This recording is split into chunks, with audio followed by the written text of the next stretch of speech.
After 12 years of marriage, my husband left me on my 40th birthday. Said he needed someone younger. I just nodded. Now he's 42, single, and living with his mom, while I just got engaged to his former boss. Yesterday, he came and shocked us with a statement. I debated writing this for months. Even now, my hands are kind of shaking. This isn't just some petty revenge story or a pity post.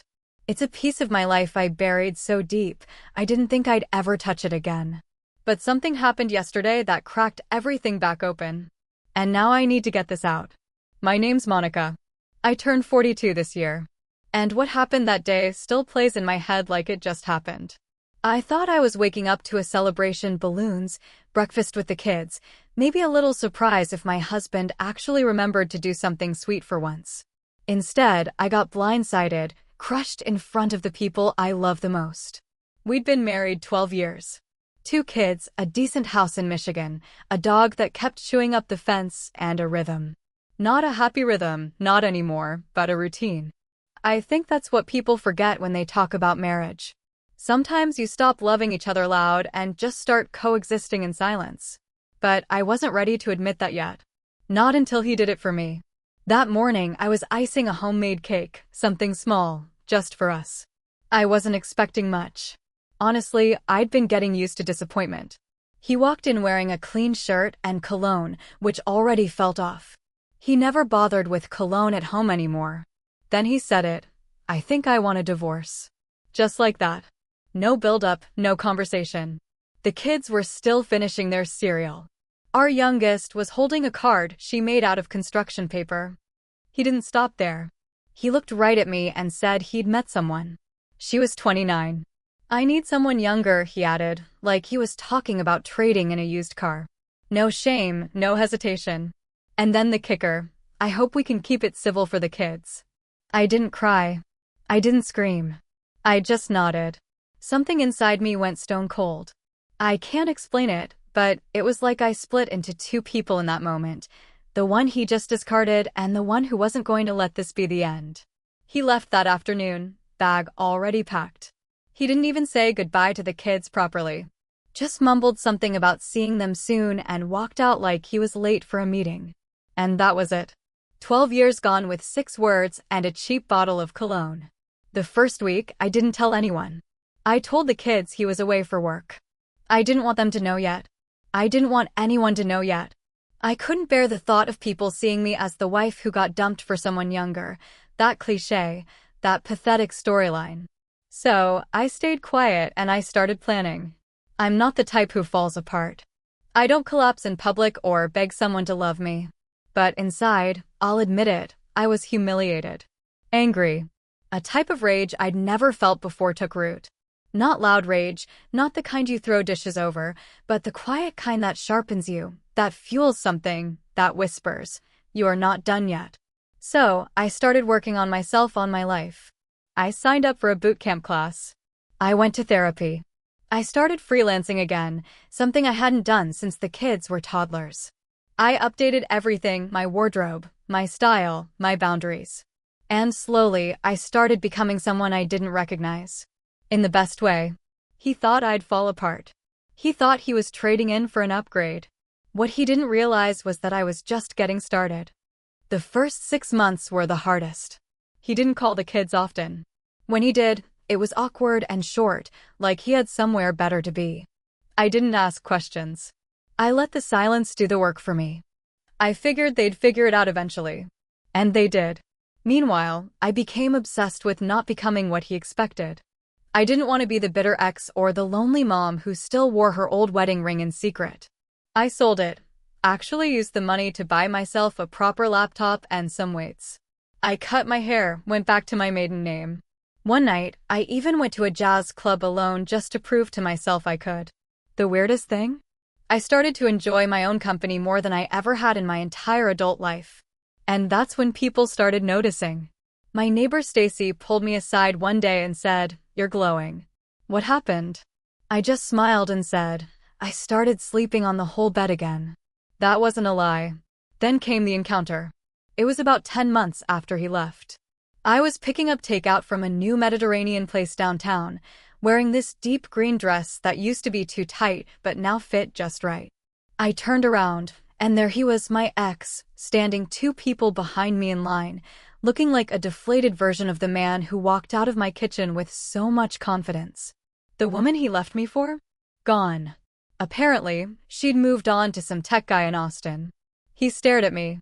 I stared back. I gave him a polite nod. Nothing more. Didn't even say hi. That part felt good. But what happened a few days later was what really shifted everything. I got an email. It was from Nathan, his former boss, the owner of the firm where my ex had worked for nearly a decade. We'd only spoken once at a holiday party years ago. In the email, he said he'd heard about the divorce and hoped I was doing well. Then he said something strange. He asked if I'd be open to coffee. Said he had a business proposition and had heard through a mutual friend that I'd started consulting again. I wasn't sure if it was real or some awkward attempt at sympathy, but I was curious enough to go. It wasn't awkward. Not even close. Nathan was sharp, funny, and intense in that quiet way that makes you want to lean in when he talks. He asked about my work, my kids, my plans. And then he said something that threw me off. You've rebuilt yourself. Most people don't. They just patch the hole and keep limping. We ended up talking for almost 3 hours. The business proposition was real, but something else was clearly happening. That was the beginning of something I never saw coming. What started as meetings became lunches. Lunches became dinners. Dinners became something that felt dangerously close to love. And then one night, he kissed me. A year after being dumped like trash, I was kissing the man who used to sign my ex-husband's paychecks. And I didn't feel guilty, not even for a second. The craziest part? My ex still had no idea. But he would. Very soon. It started to feel like I was living someone else's life, the one I used to daydream about during those long silent dinners when my ex was on his 3rd beer and hadn't asked me a single question all week. But this wasn't a fantasy. This was real. Nathan didn't rush anything.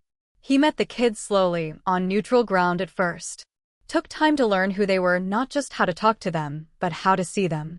They took to him faster than I expected. My daughter even asked if we could invite him to her school recital. That's when I knew this wasn't just about me. It was becoming about us. We didn't post about each other. We weren't flashy. But people started to figure it out. Our town's small enough that whispers move quicker than wind. And then, right around Christmas last year, Nathan proposed. It wasn't some grand gesture. No fireworks, no crowd, just the 2 of us on the back porch with snow falling and 2 mugs of cocoa cooling beside us. He pulled out a ring and asked if we could build a life that felt like ours, not just something we were handed. I said yes. That's when the cracks started showing. My ex found out about the engagement 2 days later. I still don't know how. My guess is one of his friends saw something and couldn't resist. Either way, I got a text from him out of nowhere, first one in months. Seriously, him? You're kidding, right? I didn't answer. The next day, the kids said he called them out of the blue and started asking weird questions, stuff like if Nathan ever yelled, if he ever spent the night, if he ever said anything controlling. It didn't take a genius to figure out what was happening. He wasn't interested in parenting. He was trying to dig for something he could use. A week after that, he showed up at my house unannounced. Nathan and I were in the kitchen putting together some shelves. The kids were upstairs. I heard the knock and didn't think much of it. But when I opened the door, there he was, my ex, standing in the cold with no jacket, like he just marched over in a rage. He didn't even say hello. Just looked past me and said, "So, this is your plan now? Playing house with my boss." Nathan stepped into the hallway and didn't say anything. Just looked at him. Calm. My ex didn't take it well. He muttered something about betrayal, about how this wasn't over, and stormed off, not before kicking over the recycling bin on his way out. That was just the beginning. Over the next month, he started showing up more, accidentally running into us at stores, leaving a note under Nathan's windshield at the gym. Petty, vague stuff like, "You have no idea what she's really like." It didn't scare me. It annoyed me. Mostly, it made me sad for the kids, for what he used to be, for how far he'd fallen. But then it escalated. One morning, we woke up to find a key scratched across the hood of Nathan's car. No cameras, no witnesses, but we knew. The kids were the first to turn on him. They tried to give him a chance, but after he showed up drunk to my son's soccer game and picked a fight with the coach, even they stopped asking when his weekends were. And yet, despite all of it, part of me kept asking the question I didn't want to say out loud. What if he really means it when he says he wants to come back? Because that's what he started saying repeatedly in texts, in voicemails, in a letter he mailed me like it was 1997. I messed up. I see now. I'll do anything. But it was too late. And still, he wasn't done. By early spring, it felt like we were standing on a cliff edge. Everything was beautiful, but if I looked too long over the edge, I could still see where I came from. Still hear his voice echoing up from below. I wanted to enjoy what I had with Nathan, the calm, the laughter, the feeling of safety that had taken me months to even recognize again. But the past wouldn't stay in the past. My ex had started hovering around the edges of my life like a stray looking for a door left ajar. It was pathetic at first, petty texts, awkward calls to the kids, even leaving a box of old photos on my porch like that would stir something up. But he was wearing down whatever pride he had left.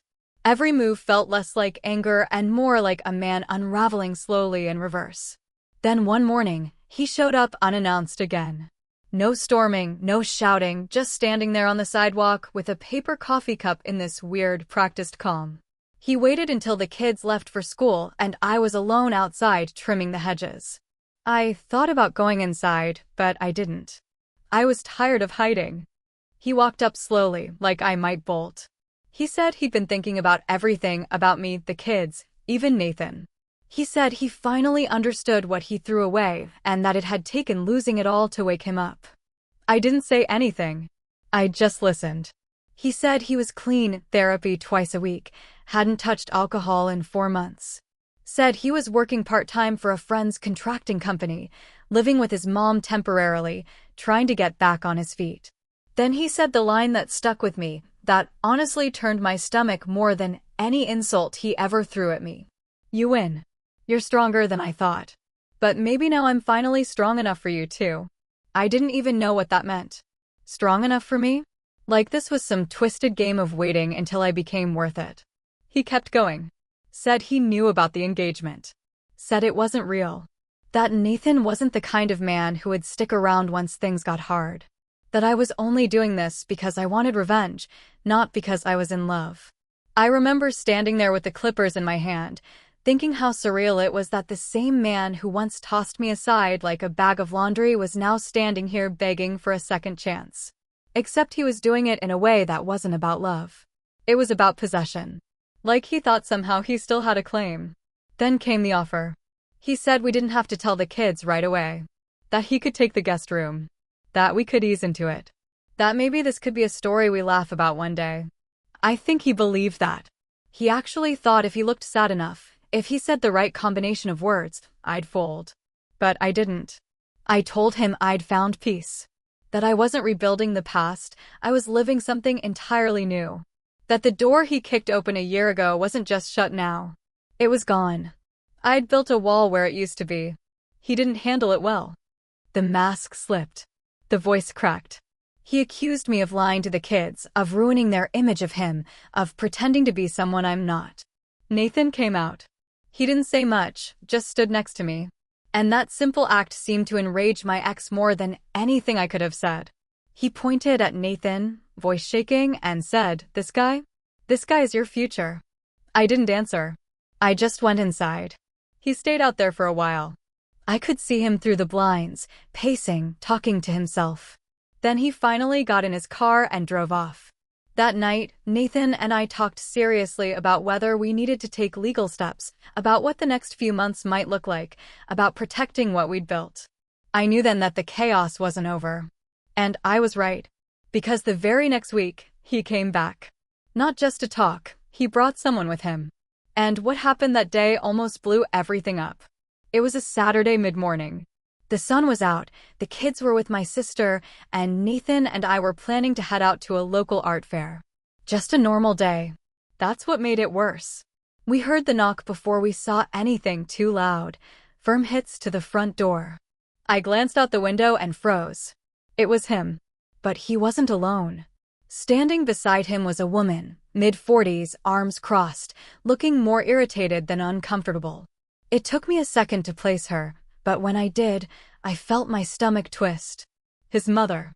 The same woman who barely spoke to me during our marriage, who called me too sensitive when he forgot anniversaries or birthdays, who once told me I should just be grateful he came home every night, as if that was the bar for being a good husband.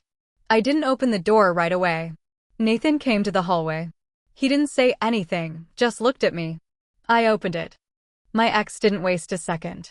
He started talking fast, rehearsed, like he was presenting a case in court. Said he brought his mom to help mediate. That she understood how much he'd changed. That they talked about everything. That he had a plan to co-parent better. That he still believed we had unfinished business. His mom chimed in. Said she didn't think what I was doing was healthy, that I was confusing the kids by bringing another man into their lives so soon. She even asked Nathan to step aside so we could have some privacy as a family. Nathan didn't move. He just looked at her, then at me. I didn't yell. I didn't argue. I just told them both that there was no unfinished business, that I wasn't confused, that I wasn't scared, that they needed to leave. That's when my ex broke. He started raising his voice, that I was making a mistake, that I was destroying our kids' foundation, that one day they'd blame me, not him. Nathan took one small step forward and asked them both to leave. Calm. Direct. My ex didn't like that. He started shouting about how Nathan had no right to interfere, how he stole his family, how he manipulated me.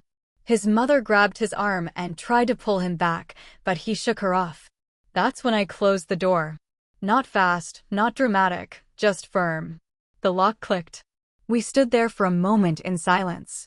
Then I walked over to the counter, picked up my bag, and said, "Let's go to the fair." And we did. That was the last time I saw him face to face. We went through lawyers after that. He stopped trying to come around in person. The court formalized visitation, and the kids, by their own choice, started spending less and less time with him. They saw what I saw. They remembered. Last week, Nathan and I finalized our wedding plans. It's going to be small backyard, string lights, no speeches, just the people who never left. I still drive by the house where my ex lives with his mom sometimes.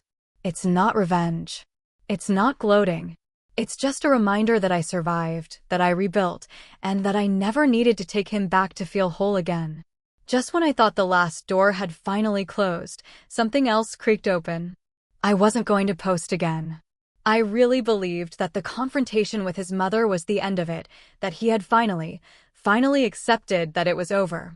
But people like him, ones who walk out and expect you to still be waiting on the porch when they come back, they don't really stop. Not when their pride is bruised. Not when the version of you they left behind no longer exists. It started 3 nights ago with a message from a friend. It was just a screenshot, a post from some anonymous Instagram account. At first, I thought it was spam. Then I looked at the pictures and I froze. 3 photos. All taken from a distance. All of me and Nathan. One of us having coffee downtown. One in the grocery store parking lot. One in our front yard with the kids. All recent. All within the last 2 weeks. None of them tagged us directly, but it was clear who the post was about. The captions were vague and sour, phrases like "cheaters never prosper" and "rebuilding on lies" thrown around like dirty laundry. A few hashtags, all generic. It looked like some bitter stranger throwing stones in the dark. But I knew. We reported the account immediately. It disappeared within an hour. But the damage wasn't digital. It was emotional, psychological. He was still watching. Still orbiting. Still looking for a way in. The photos were one thing, but it was the timing that disturbed us. 2 of the photos were taken in places we hadn't mentioned to anyone, not online, not even to friends. Which meant he had been following us. That night, Nathan checked the cameras. We'd upgraded the security system the month after the confrontation with his mother, just to be safe. And sure enough, 2 weeks ago, there he was. Early morning. Hoodie up. Walking past our house slow enough to glance at the windows. He didn't knock. He didn't say anything. Just passed by. But it was enough. I sat with the kids the next day and told them everything. I didn't sugarcoat it. I didn't dramatize it. I told them their father might not be done trying to create problems, that he might try to pull them into it next. That if anything strange happened online, at school, anywhere, they needed to come to me or Nathan immediately. They took it better than I did. My daughter said, "He's trying to make us afraid." That's what cowards do. My son asked if we could get a dog. I told him we'd talk about it. Nathan called our lawyer again. This time, we're looking into filing a formal restraining order. It's not a guarantee, he hasn't threatened us directly, but we're compiling everything. Every post, every message, every recorded moment.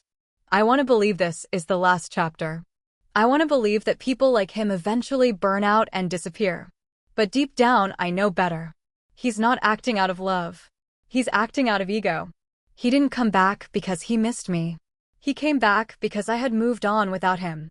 And nothing burns a man like that more than irrelevance. So no, this might not be the last update. But if he's reading this, and I wouldn't be surprised if he is, I want him to know. The woman you left behind doesn't exist anymore. You're not haunting me. You're not hurting me. You're just proving over and over again why I never should have looked back. And if you come closer again, emotionally, digitally, physically, I will finish what you started. Because I'm not scared. Not anymore.